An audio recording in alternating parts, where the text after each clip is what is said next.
I pledge allegiance to the flag of the United States of America and to the republic for which it stands, one nation, under God, indivisible, with liberty and justice for all.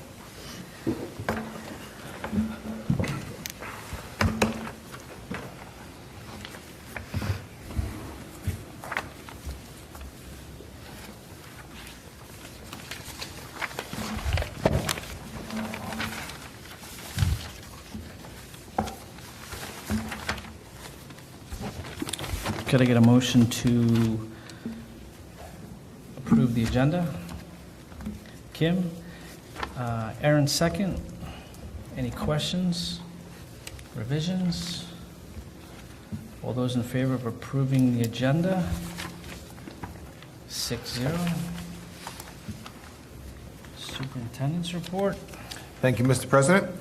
Just start off with a congratulations to the students and families of the class of 2018, and congratulations to Connor in the back as well for graduating this past weekend. Congratulations, Connor. Wonderful graduation last Saturday. Thank Mr. Piazzi for his leadership in organizing that day, as well as a big thank you to all the staff that assisted to make that a special day. Just a couple of student recognitions. High school student Christopher Waganick was awarded the Suffolk County Music Educators Association Scott Hammer Summer Scholarship for Summer Music Study and the Long Island String Festival Association Award for high school juniors. So congratulations to Christopher. Two of our seniors, Cooper Cummings and Catherine Lee, were each nominated and awarded the Delaclave Award for being outstanding athletes with exceptional character and integrity. And finally, another one of our graduates, Alice Van Wickler, was honored and recognized with the Journalism Award from the Riverhead News Review for her work on the high school student newspaper Wildcat Paws. And just finally, tonight's agenda includes a brief presentation from myself on the process of strategic planning for the upcoming school year. Pretty exciting work that we'll be doing this year as we develop a roadmap for continued success over the next 5 years. Thank you. Thank you. Opportunities for board members. Ms. Hunt? Thank you. I wanted to report on the last Curriculum Development Committee meeting of the year. Most of the conversation revolved around the new RTI plan. There's been a committee in place that has been working on that plan. Alan, what is the status of that plan? We have mostly completed the plan. We shared it with the CDC committee, as you mentioned. The plan is now to make some final revisions based on the feedback that came from that meeting, and then be ready to present that plan to the board for their consideration at the end of the summer. For implementation next year, For right? implementation in the 2018-19 school year. The RTI plan has a lot of really good work that was put into it. There's a lot of, especially in Tier 1, a lot of stuff that can be done in the classroom, a lot of more individualized responses, and I wanted to thank the committee for their work on that. There was also, Christine, I'm glad you're here because there was a conversation about the math program, that there have been concerns about the math program. You've brought them to our attention, and it was actually interesting to hear on every level. There was a parent, a teacher, the school building administrator, Mr. Van, and Alan all spoke to the math program just being very rigorous, and that the time and effort put in equates to the success in that class. And then there was also conversation about the extra help that is available. So it was interesting to hear even from another parent of a student that's going through the program that it's, I think they just said it's hard. Right, Alan? It's a very rigorous program. There's no question about it. There's a lot of work that's entailed with it. They are the state standards, so that is the expectation that is placed upon our students. Thankfully, it does translate in terms of Regents results, but there's no question it's a lot of work. So that's it. Thank you. Statements from residents? Janice? No, sorry. Student staff recognitions? Well, no student staff recognitions, but we would like to take a moment to recognize Dr. Unucci for his service this year on the Board of Education. I know his time, commitment, dedication, and work for the students and residents in the school district is greatly appreciated and will be missed. So thank you very much.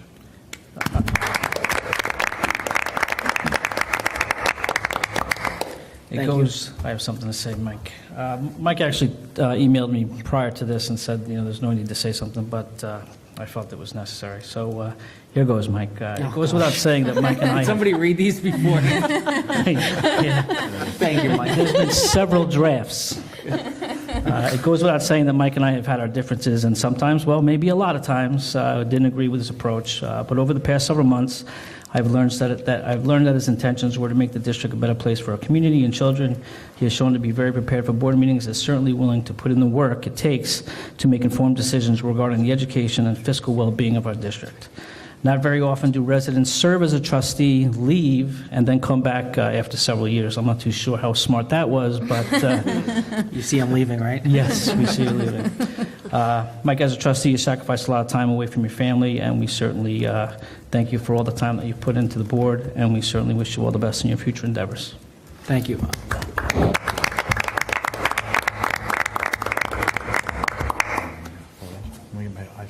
Take a photo? Yeah, Brian, come on, Brian. Take a photo. Take a picture.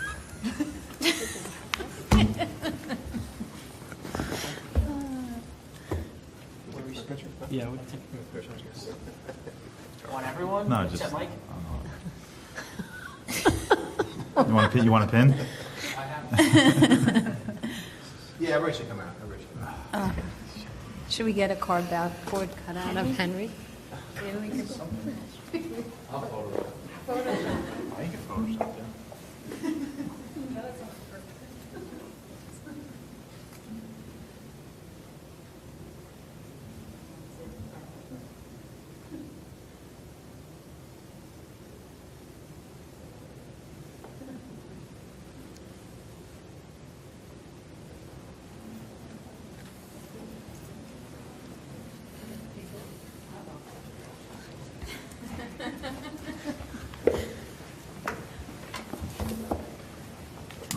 So, if you don't mind, I'll just say a few thoughts. Thank you for those words, Rob. That was very kind, and Jerry as well. And I think you brought up a good point. There were differences, and I think as the year progressed, we worked through them, and we saw all of us up here as looking to work on the behalf of the residents in the district, and I think the board has done that and will continue to do that. I'm proud of a lot of what this board has accomplished over the past year, and I think I'm also proud of the discussions we've had because I think they've been healthy. They've helped us have different perspectives and see different points of view. And although we haven't always agreed, I think we've continued to work through those disagreements and have accomplished a lot of great things for the district, and I'm confident that the board will continue to do that. So thank you. Thank you. Thanks, thank you. Okay, no old business, reports and reviews. Mr. Poole, strategic planning review. Yes, thank you very much.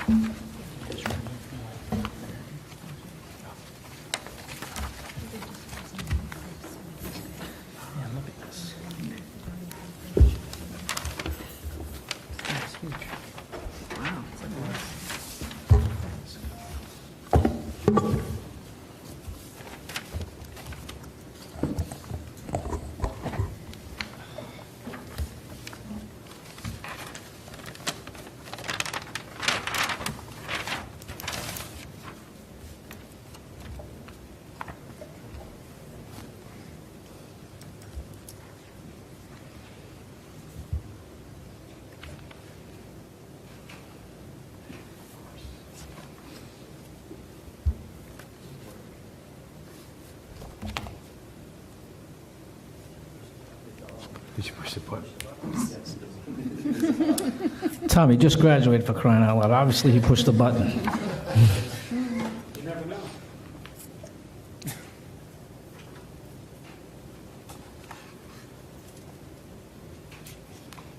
First step in the plan is a new projector, right?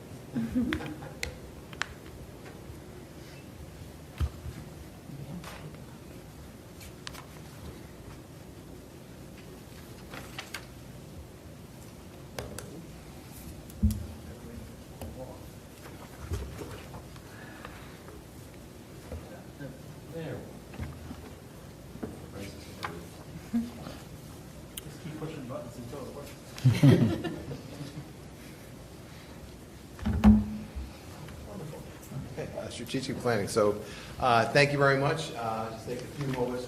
Just want to take a second to go over the process next year for strategic planning. We have a tentative calendar and to go over some of the work that will happen sort of along the way as we go through this process to develop a 5-year plan for the school district that should encompass all that we and the community and our students hope for.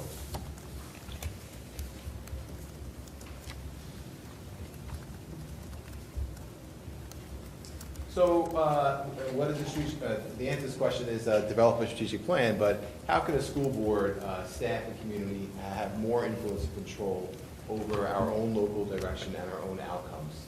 I think we know that public education and school districts are subject to mandates, to politics, and all those things. So a strategic plan really allows the school district to really take the time with its community to figure out what is it that we value and what is it that we want to see happen for our students, and then put all of the local and national and state mandates and all that into the context of our own plan, rather than being driven by those things that are coming to us from outside stakeholders.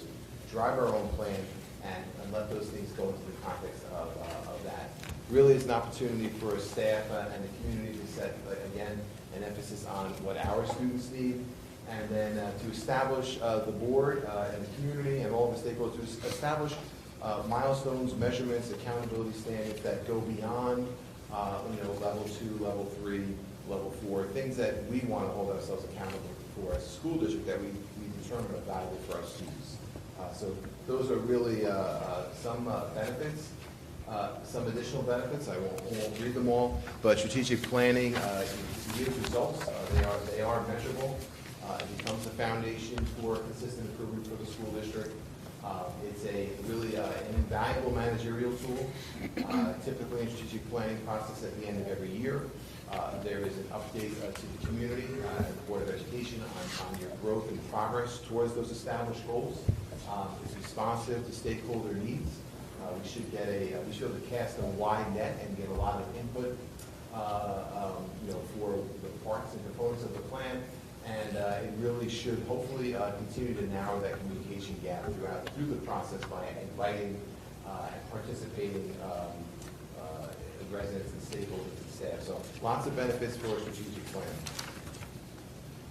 So quickly, the timeline, we hope to get started in August. I'll get into a little more detail. The Leadership Committee, September, move into a survey analysis, develop board goals, and then end up in March and April with the board adopting a 5-year plan. So first step in August would be the establishment of a strategic planning committee.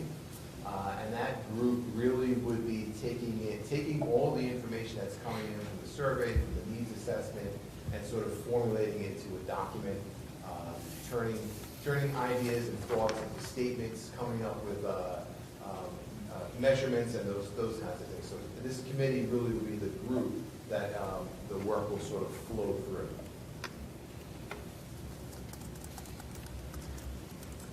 The thought is in September to do a broad needs assessment process, a survey and an analysis that would allow all stakeholders in the community to identify areas of needed programs and services for growth and improvement. And we would hope to cast a wide net with the help of our residents. In October, certainly we'll be gathering additional data outside of the survey. Some of that additional input might be student performance data, curriculum, budget, staffing, facilities report, and with that, with the needs assessment survey, with the analysis with that, to come up with the strategic planning committee would come up with a number of really broadly stated measurable goals. One of those may be to identify economies and efficiencies to ensure the continuance of our wonderful programs in the school district. So some really broad goals that will begin the process of driving smaller, more measurable goals.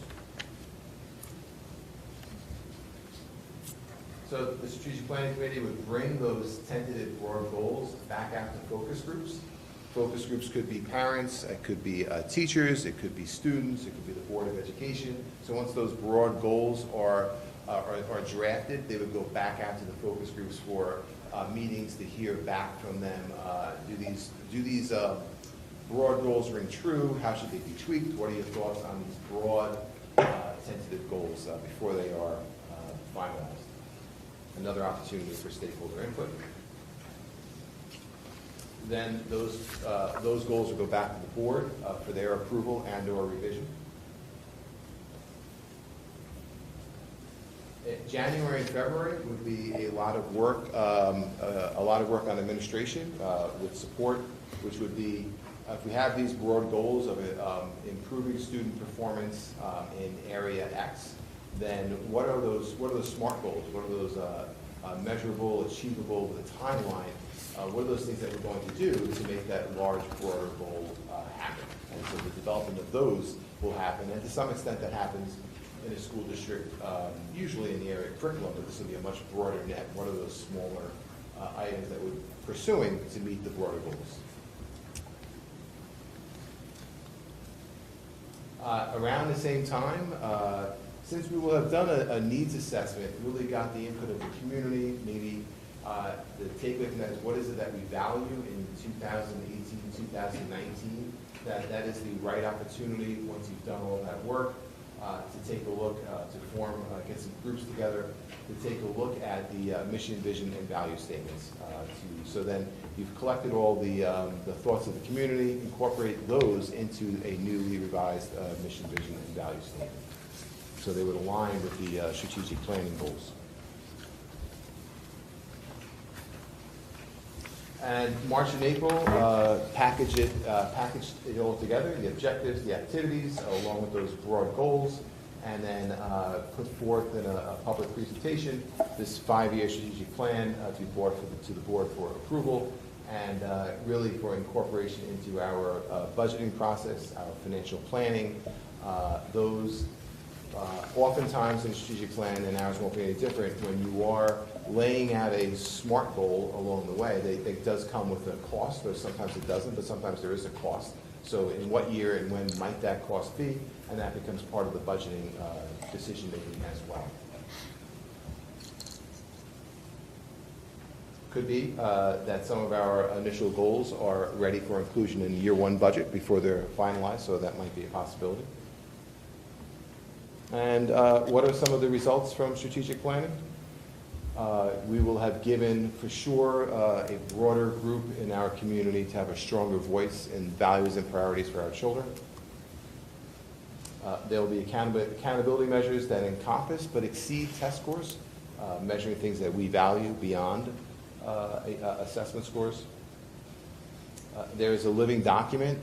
One thing in my experience with the strategic plan is that much like curriculum and instruction goals on a yearly basis, while you may always have a goal of improving student performance in English language arts, those goals, some of the goals remain constant, but sometimes they change a little bit. So in a strategic plan, if you have that broader goal, sometimes there's an addendum. Hey, we just identified this strategy. We think it's going to help us get that broad goal, and that smaller SMART goal has the opportunity to get included. So they are a little bit of a living document.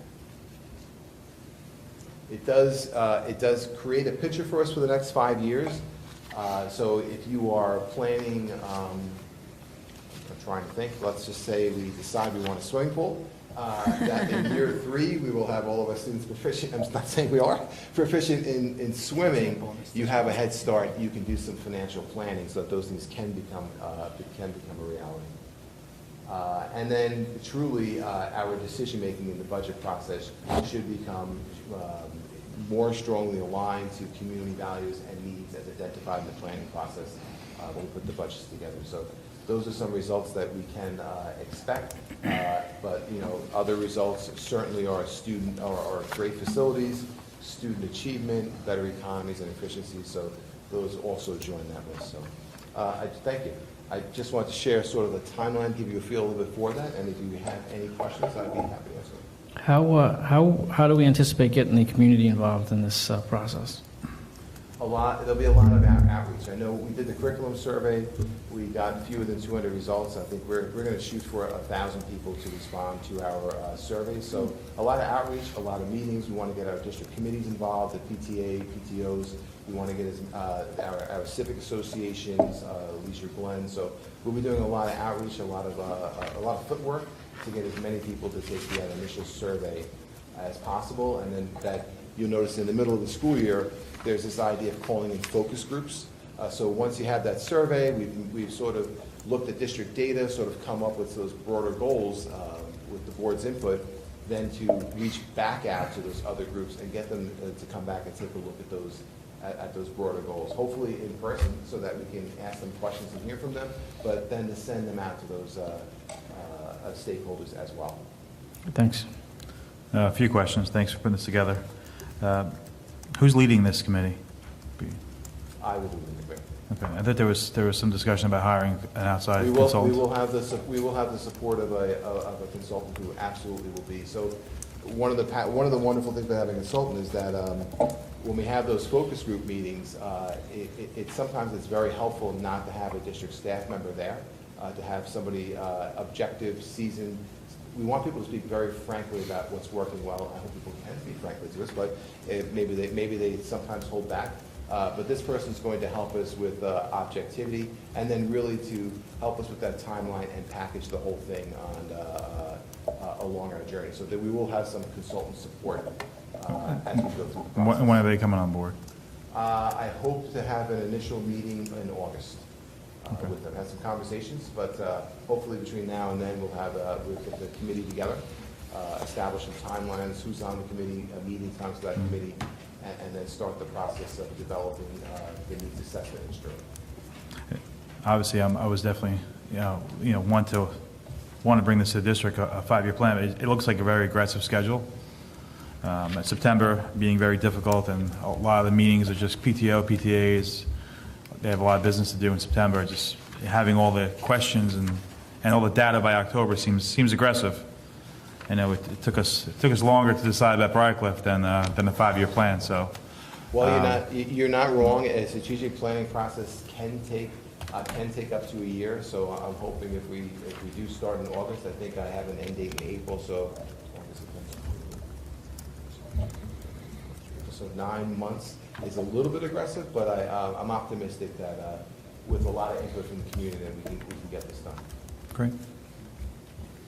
Is the intention, I think this is great, by the way, so I wish you all the luck in creating it.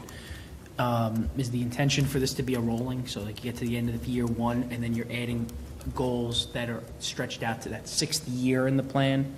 So keeping it a 5-year plan after you go through year one, year two, year three? So like if you're 3 years in, you have 5 years out past that, so you're looking forward beyond just the initial 5. Well, I don't have an answer for that on how rolling it out. Typically, when you get to year 4, you start to think about regrouping and amending your strategic plan. Sometimes when you establish those broad goals, like continue to identify economies and efficiencies along the way, that broad goal language doesn't change so much, but the smaller measurable steps Of how you're accomplishing. Yes. And we will be reporting on an annual basis, how did we do? If we wanted to implement a mental health curriculum, maybe there's not a score for that, but was it implemented? Are students receiving that instruction? So at the end of the year, that kind of information would come back to the public about how are we? And at the same time, maybe somebody identified, we did all this stuff, but here's another SMART goal that's going to help with that broader goal. So that'll happen on an annual basis. But typically towards the end of that strategic planning process, either you go through another full one, or it's sort of an amended process. Where are we? Did we get where we want to get to? We've got to continue some of these things. And would that review process entail stakeholders from all different areas to kind of review and identify whether or not goals are reached? Would that be done at the district level, board level? Yeah, I think combination. Yeah, I think a little bit of both. I hope we can get a good turnout when we annually review those things, but certainly we'll be in position to bring a version of that public presentation at the board to PTA, PTO meetings, or wherever we can. That's great. Thank you. All right, you're welcome. Thank you.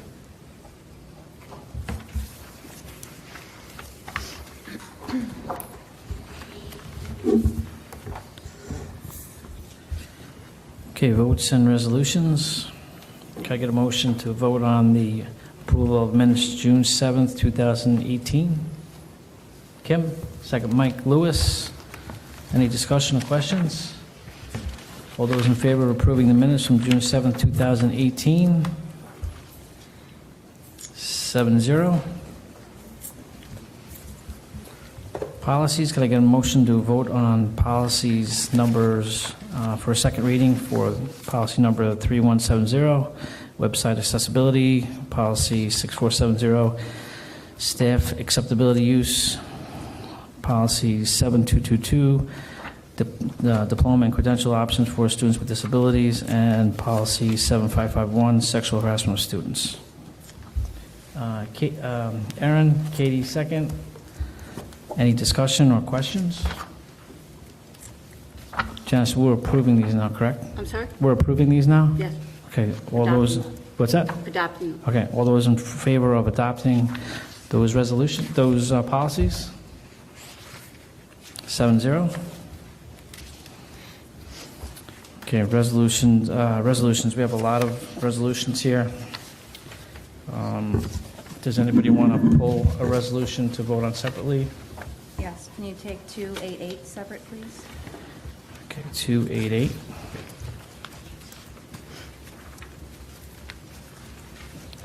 Come back to it. Sorry.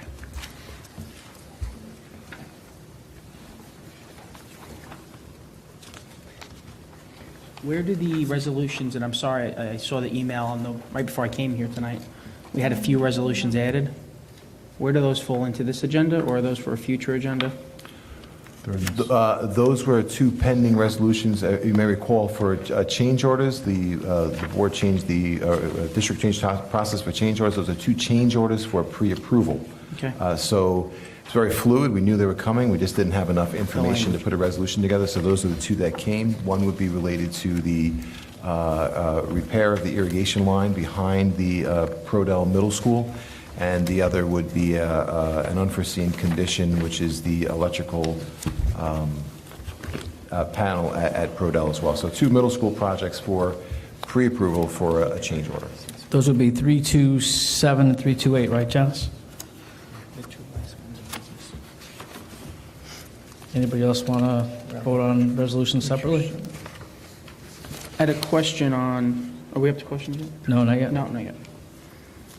Did I not print out? Are all of these change orders, and forgive me, because sometimes it's difficult when reading through the documents, are they all pre-approval? And if not, which ones are post? Mr. Arcuri, do you mind? Maybe that's answering easy to those? try and to- Two are and two aren't, but I'll ask Mr. Arcuri to explain those a little more. Resolution number 314 is a post change order, and resolutions 315 and 316, they are two credit change orders, where they are money coming back to the district. Those are also post. All right. So 315 and 316 are credits back to the district. Yes, sir. Sure. So then 314, if we can pull separate. Okay. Thanks. Okay, so can I get a motion to vote on resolutions 1718, 282 through 287, and 289 through 313, and 315 through 328? No? I lost you. Okay. Can I get a motion to approve resolutions 1718, 282 through 287, 289 through 313, 315 through 328? Kim? Can I get a second? Aaron? Any questions? Sure. Question, and I read the backup, so maybe Glenn could just explain this publicly. I noticed on 297, there's a rather large increase year to year on finance manager contract. And I did read in the backup that that had something to do with the transition to a different software program. Are we adding some modules to how we're functioning? We had upgraded from their finance manager package to their Envision package. That was a required update to stay in compliance with all of the Affordable Care Act reporting changes. What came with this was a savings inside of the initial implementation year, which was the 2017-18 year, and now the 2018-19 year. You're seeing the increase in maintenance and software licensing fee costs for the new platform. If you were to net the costs across 2 years, you would not see a 30% increase. You would see about a 5% increase looking at a 2-year period. So we'd expect moving forward this to be a little bit leveled It'll be a off? standard, try to negotiate between a 1% and 3% increase, try to keep them at a 0 when I can. But this is inside of a school district, you are limited to a single year process. Yep. So I can't show you the savings from 17-18 contract. That was a large reduction, where I'm showing for 18-19 the large increase. But I did try to cover that inside of the supporting The backup. documentation to you. I did see that, thank you. And it's fair to say that we're making a shift not due to our desire to make one, but our desire to be in compliance with To outside continue. mandates. Yes, sir. Outside State and compliance. federal? Outside compliance reporting. I'm going to say definitely federal, because the Affordable Care Act is a federal act. Okay. Any other questions? Yes, on 17-18-326, it's the approval of the sale or lease of Briarcliff. I have 2 questions. First, is it the administration's belief that all of the options that have been brought to us over the course of the year have been explored? And second, if there is increased enrollment in the future, are there options that the administration believes that we do not indeed need this building? So can you just repeat the last part of that? If we have increased enrollment, does the administration believe that we won't need this building? Well, question 1, yes. I strongly believe that we have done a full vetting of our own internal ideas, Board of Education ideas, and community ideas and thoughts about the potential use for the building. And in all cases, any of those uses did not become something that we would want to do or was of the interest of the school district or met a need that we couldn't fulfill otherwise for that. I think for the question of enrollment, I guess it depends on the fluctuation, for enrollment. If the district were to get back up to, 225 students per grade, I'm not comfortable answering you about what our needs would be. I do know that we do have the capacity, if enrollment gets past a certain threshold, to expand our footprint in some of our existing buildings. I don't know if, Mr. Arcuri, if you don't mind adding a little bit more about our capacity to expand our current facilities based on enrollment. Sure. So before you do that, the expansion would only be necessary if we got back up to 225 approximately, which is more than double a class size now, right? Depends on grade. The Yeah, kindergarten grade, yeah, a grade. Kindergarten's about 100? I think at some point you may have, I don't want to say the number is 225 or 150, but at some point we do have low class size, but at some point you'd have a slight uptick in class size, I'm sure. I'm not sure, I don't have the number what that threshold would be, but we can certainly find that out. I misspoke. I didn't mean class size. I meant the grade. So it would be more than double what we have now. I just meant that. Oh, the number of 200. It would be a huge spike. Yes, 225 would be just about double what we have. Incoming kindergartners have been around 120, I think, or so for the last few years.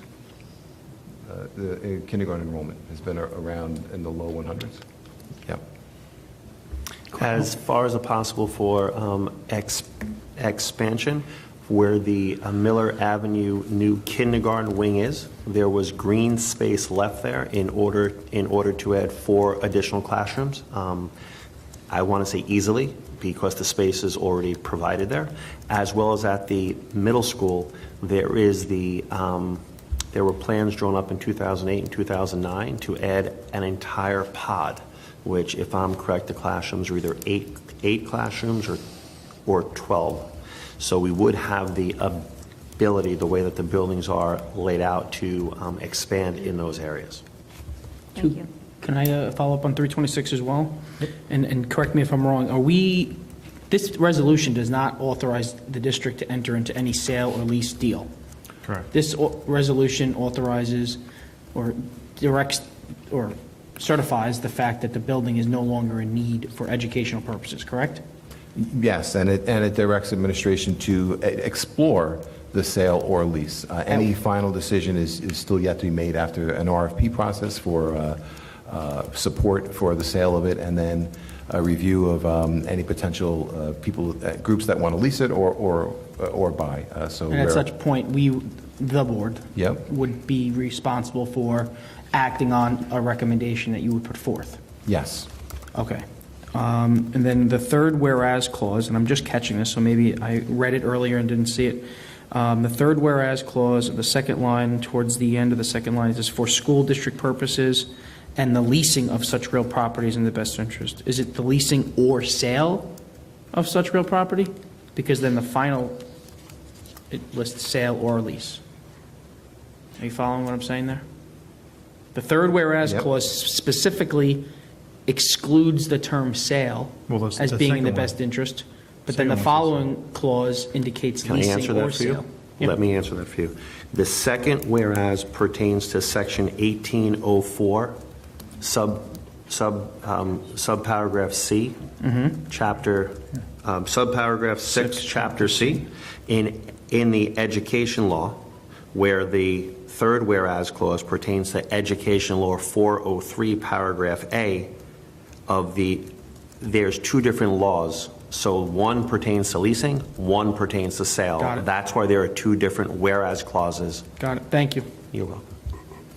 Could I just make a quick request? I know that we keep enrollment by grade on the website, and you're updating it. I'm not sure if it's monthly or not, but if it isn't, can June be put up? I don't know if it is or isn't. It might already be up, but I just want to make Yeah. sure that everyone's aware enrollment figures are on a grade basis on the webpage, so if anyone's curious about it.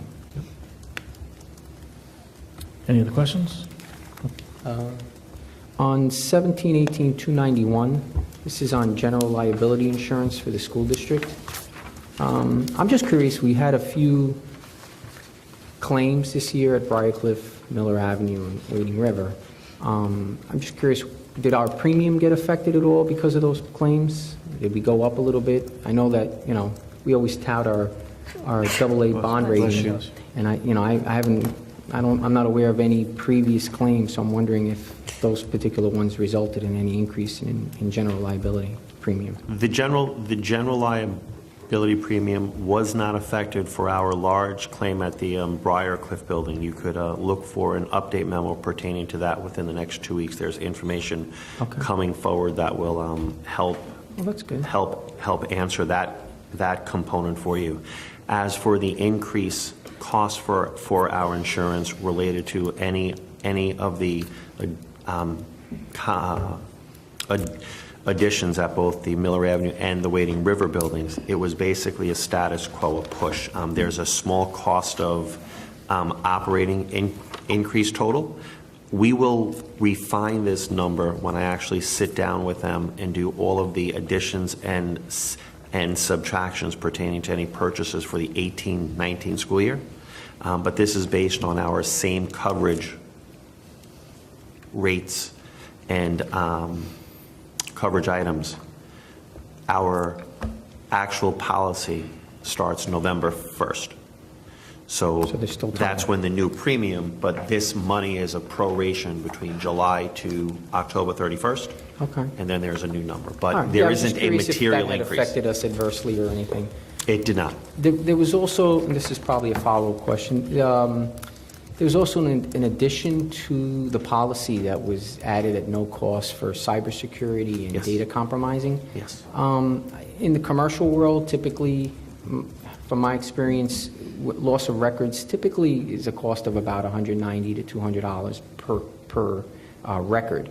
So I'm wondering, is $250,000 for cybersecurity, the actual coverage, is that sufficient? Or- We have an additional cyber security policy.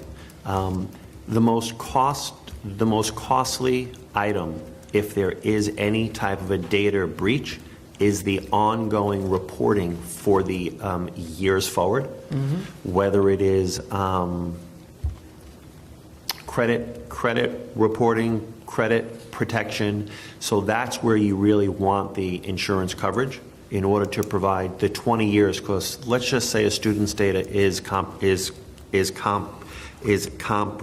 It isn't uncommon where the district would be responsible to provide 20 years of credit reporting at a fee, of course, for that student or that group of students. We have the cyber coverage, I believe, is $1 million coverage. There's another policy Yeah, there's a follow- yeah, I that you'll saw that see. on the Yes, other I side. sent it home on the Oh, update so that's a memo. totally separate That is a policy. separate carrier too. Yeah, it's $1 Nicer. million, yeah. New York State Insurance Reciprocal, which is what you're seeing here, our general liability provider has added a group of coverage to cover cyber security. Okay. That's in addition to our own individual cyber insurance. That again, they've increased the rate, they've increased the coverage, but reduced the cost. Okay, great. On 17-18-296, which is A-plus technology contract, that's regarding the surveillance or security cameras. Under terms, it says the agreement covers all original equipment installed and sold by them. Is there anything left of the old system? Because I know we're on a newer system. Not the video surveillance system or the Yeah. VMS system? No, the video surveillance The system. videos, Yeah, the video management system, which is the software, that was our original system when we did our first camera initiative. So there is no old camera system. This is our only camera system. Okay, so their contract would cover any services for any of the equipment we currently have? Yes, sir. There's nothing outside of that? Okay, great. That was it, thank you. Thanks. Okay to vote? All right, all those in favor of approving resolutions 1718, 282 through 287, 289 through 313, and 315 through 328? Guys, 7-0. Can I get a motion to vote on resolution 288? Aaron? Mike Lewis, second. Any questions? Discussion? Okay to vote? All those in favor of approving resolution 1718-288?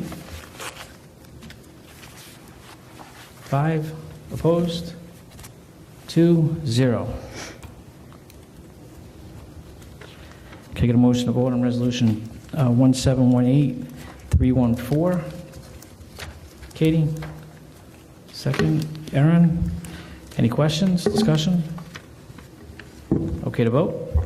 All those in favor of approving resolution 1718-314? 6 opposed? 0 abstain? 1. 601.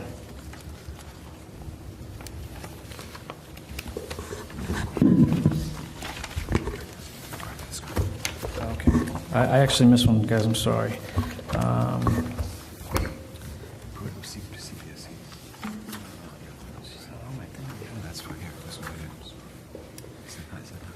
No, it's not on mine. It's not on my hand. It's not on mine. Okay, can I get a motion to approve the CPSC CSC 504 meeting summary dated June 13th, 2018? Katie, second Kim. Any questions or discussion? Although, okay to vote? All those in favor of approving CPSC, CSC, and 504 meeting summary, memo dated June 13th, 2018? 7-0.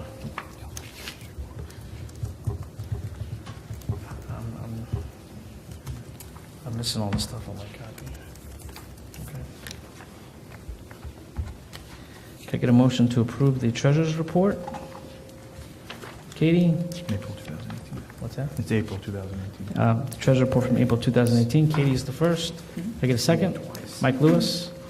Any questions? I don't know. No, go ahead. No question, go ahead. You got it? No, you don't have it? Go ahead. Was it? I'll just abstain, I don't, Wait a second. It's in here. It's actually- I just didn't have it on my, Two on this. copies it's all right. of the first page. Okay, could I get a motion to approve the treasurer's report from April 2018? Katie, second. Wait, hold on. Mike Lewis. Any questions? Okay to vote. All those in favor of approving the treasurer's report, April 2018? 6. Opposed? Abstain? 1. 601. I apologize, I don't have those on my sheet here. Oh, no? I'm sorry. No. Okay.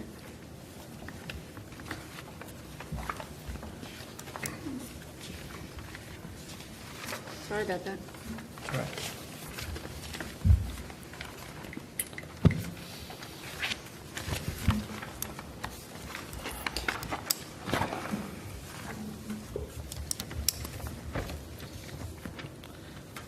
Can I get a motion to approve the personnel agenda? Okay, yeah, can I get a motion to approve the personnel agenda?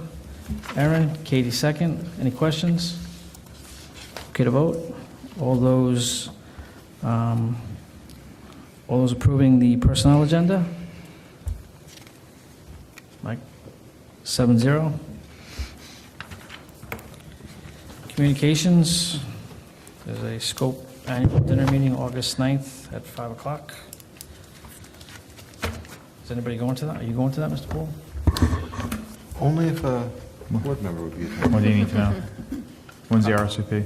I think middle of July. I'll go to that. Jerry, you going to go? if Bob Yes. goes? I'll go if you go. Okay, the date. Well, that's not. I don't know if Jim Smith is going. What? I don't know if Jim Smith is going either. It's really. We can let you know by the 10th, July 10th meeting? Yeah, I think it's around that. Yeah, Okay. I'll check my I'll put it calendar. on that agenda, too. All right, thank you. Okay, any discussion? Any additional comments from residents? Just some quick questions on the resolution for the sale or lease of Briarcliff School. Dennis Ryan from Shoreham. I read the law on this, and it appears, as it states in the resolution, that as per the law, if you were to decide from now, oh, this is the highest bid we were to sell, it appears you have the right to do that as a board of the centralized school district. Is that not the case? That is not correct. Any contract, whether it is a contract to sell or a contract to lease, has to be brought forward under a separate resolution. Yes, but in the future, say 6 months from now, you get a bid, you bring it to a resolution, you vote 6-0 to approve it, the sale is good at that point. Yes. There's nothing to stop that. Is there any intention to put this before a vote of the community, the final sale of the property? Or is that the next stage? You get the highest bid, and you decide in another resolution just like this one, 6-0, to sell the property? Well, I would, and thank you, Mr. Ryan. This right now, we did an exploration of the lease or sale. So there's an RFP process, a proposal process. We have had some guidance that a school district does not necessarily need to take the highest price on a property. There is some case law precedent in which if a not-for-profit bids, or as opposed to a tax-generating entity, it may be in the best interest of the district to award to the tax-generating entity as opposed to the nonprofit, so that there's benefit to the tax base. So there is some latitude in there. We have a little more research and work to do as we develop the RFP in that process. Understand. I'm not so much concerned about the highest price or lowest price. I'm just concerned of there's no indication that there's going to be a final vote of the community as to moving forward with selling. This is just, there's no provision in the law. It's not a requirement for a centralized school district. You're Exactly. So is correct. that the position of the board, that that will be the process? That there will be another resolution, and then the sale will go through? Or will there be a community vote? The next step is to hire a commercial realtor to handle. I understand. the I'm process. I think we're going to jumping ahead, follow, but there's I think no. we're going to follow legal counsel's guidance and. I'm just saying there's no in-between resolution needed. There's We no- spent a year deciding what to do with the property, No, I understand. so I I'm think. just, my concern is the community doesn't have the voice. It's. Well, the community just- elects and I people up here, appreciate- so No, we're I- elected, yeah. I'm not. Okay. I'm not disagreeing with you, and I appreciate your time and everything like that. But I just think a decision of this magnitude, just like the bond, was presented to the entire community. I think this should be too. That's my position on this. I do appreciate your time. I know you've done meetings, you've talked to the community, but I think there is a split. I don't know what the split is of the community, but that's why I would appreciate a vote. I think that is the What's the- proper way to go forward. What's the cost of having a vote? $10,000 approximately. I think it's clear that the board, throughout this whole process, has really taken its time to make the best decisions, what we think are the best decisions for the district. And I think as the process continues, we will continue to think thoroughly about how we're going to handle that. Is So- there a provision or history of boards putting forth advisory votes in the sense that the community could vote while it's not binding, the board would still have the final decision on a matter? I don't know the answer, sorry. And I'm not suggesting I advocate that, but I'm suggesting that that might be something worth considering for the next board if you would look to go that way. But I just think that it does create that slippery slope, and I've used that word, that phrase before, that then what other issues shouldn't go before the public? Because you could be in a situation where anytime something Well, I that you mean, have a not to split go- of. every resolution is on the agenda. If people have an issue with the resolution, they can come They can here. come forward. Mike, I agree. So I don't think anything's being done. I don't, behind I- anyone's back. I don't think that at all. I'm Yeah. saying that, I'm asking the question if it's been done, and if it hasn't been done, is it A, permissible? Because I don't think the board is the one, is the final decision on the matter. So it would be a non-binding vote. Is that even allowed? I don't know. And B, my concern with going that route, I'm not suggesting I advocate that route, is that it could create a precedent, that anytime there is a vote where there's a decision that might cause some dissension in the community, and by community I mean 10 people that come out, and it's a split of 5-5, then you're having to say, well, this issue we won't have a community vote on, but this issue we will have a community vote on. I think that the ultimate vote is Election Day every May, which obviously this time around didn't really have much of a contest, but that's okay. That's democracy. No one ran, and that's it. But the decision should, at the end, rest with the board. It's going to be a lengthy process, I would assume, so I think, as I said, we're going to think thoroughly through the whole process, and, I believe that this board will make the most transparent decision that it can. I mean, do you guys agree? I mean, I I don't. think the process so far has been pretty transparent, and I know that you said that there is a split in the community, but I think that a lot of that split was dispelled when we had, the community forums, and we took everybody's advice and investigated it and said, you know what, that was a great idea, but for this reason, and this reason, we can't choose that as an option. So I think I think at one point, the community was very split, but I don't know if that's necessarily how the community feels at this point. I think that the feedback that we've gotten as a board and we've gotten, individually has been that, you have been transparent in this process. You have gotten everybody's feedback, took it with stride, investigated it, researched it, and did a thorough job of it. No, I So- appreciate that. and I'm not saying any different than that. No.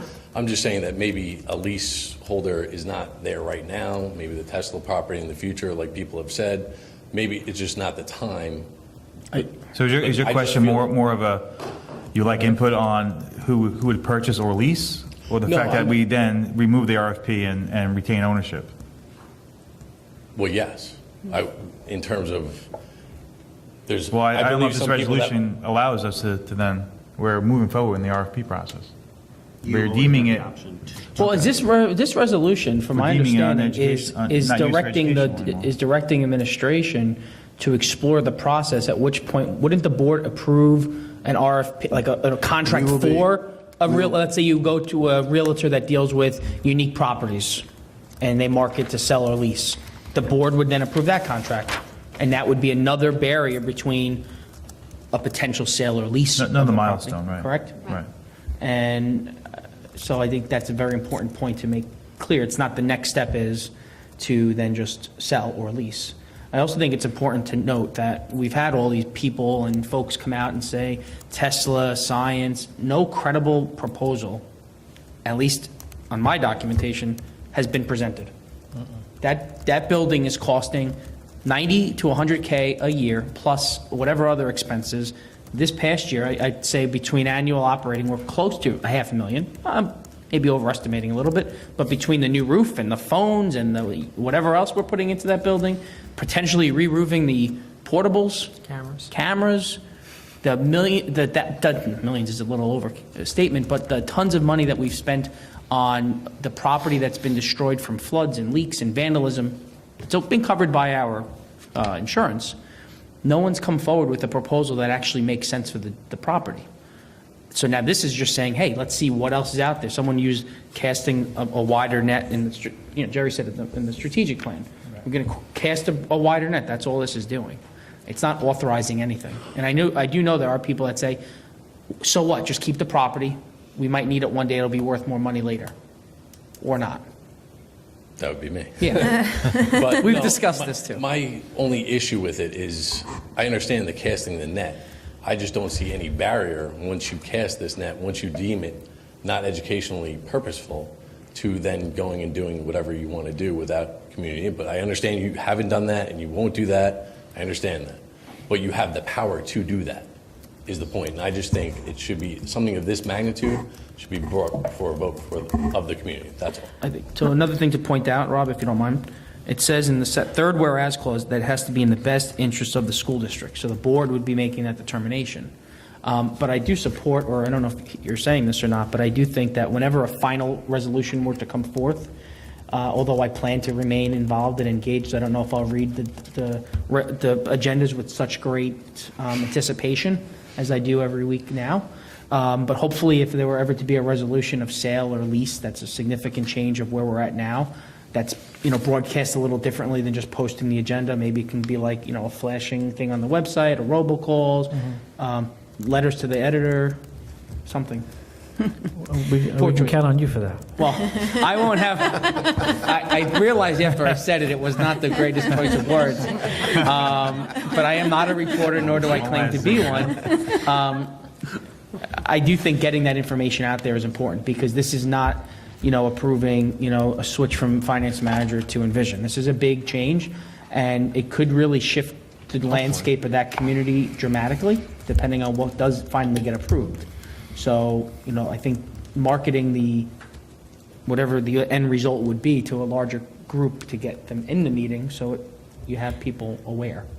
I would hope that as this process moves forward, that we'd continue to engage the community, as Mike is saying, and that all of the information that has been shared with us and shared at meetings that have been not well attended will continue to be shared, because I think, to have community input is important, but I'd be fearful that that vote would be misguided in a way, because not everyone has all the information about what has been presented to us, what hasn't been presented to us, what is viable, even the cost associated. A lot of people are not aware of that. They just understand where it is, the building, it's emotion. A lot of the people that came forward had an emotional attachment to it. So I would be concerned that vote, while well-intentioned, might be slightly misguided. But at the same time, to have community input and along the process continue, I don't think that by voting on this tonight and authorizing us to potentially sell or lease it means that we're excluding the community from continuing to voice their concerns as we move forward. Is that correct? Absolutely. Thanks, Ms. Ryan. Any other additional comments? Okay, can I get a motion to adjourn to exec to Discuss collective negotiations pursuant to Article 14 of the Civil Service Law. Swear to. Aaron, Henry, all in favor?